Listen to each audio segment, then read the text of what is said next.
to read about Wonder Valley, in Wonder Valley, to Wonder Valley.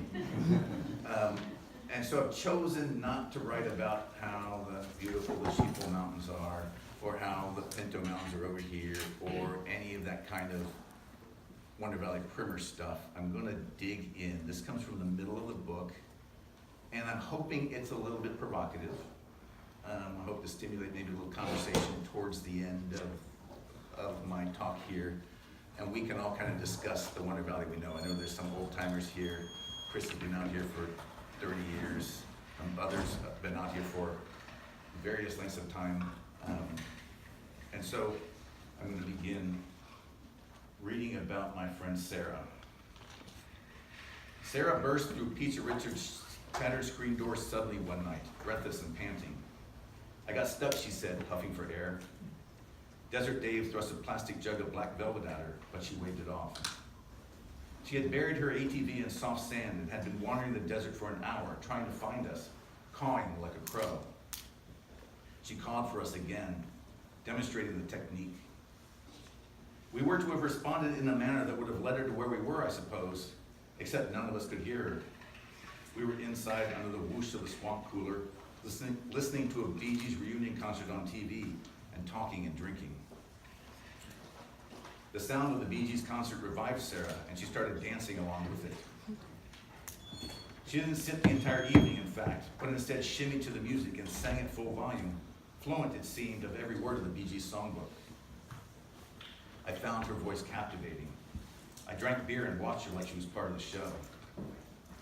Between songs, she talked about the Bee Gees and music, and the alignment of the cosmos and fate, and of love and hugs and trust.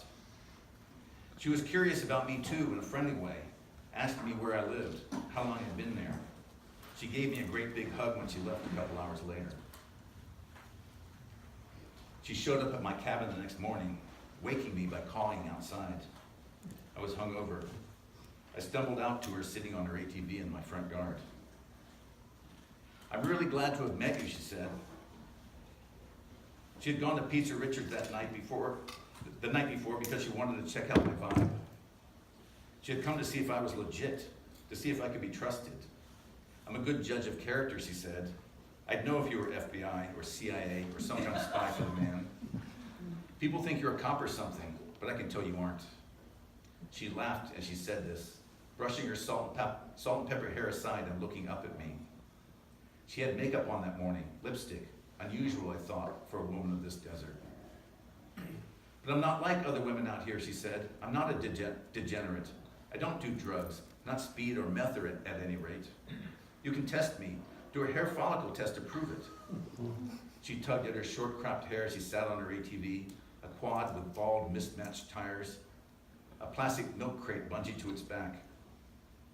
She had filled the crate with rope and oil, a pinwheel, a gas can, bubble soap. She gave me a tiny ampule of bubble soap and blew bubbles from one of her own as she talked. She wore a short flowered skirt that rode up as she sat on her ATV, exposing the crotch of her corn yellow cotton panties. I was surprised, I'll admit, that she wore panties. She asked me that morning to have an affair with her. This was not to be a one-night stand, she said, but a torrid, passionate affair. We'd lied together on the roof of her cabin in the moonlight, the place where she wrote her songs, played her guitar, smoked her weed. We would fall in love. Would you like to have an affair with me, she asked. I don't know, I said. I'm not like other women out here, she reiterated. I never trade favors. She never took groceries or handyman work or lines of methamphetamine for a quickie, she assured me. In fact, I can't even remember the last time I had sex, or I can. It was years ago with a man I'd met at an open mic who turned out to be married. She had found out from his wife. But we would be different, she said. I can tell. Besides, you can write about it.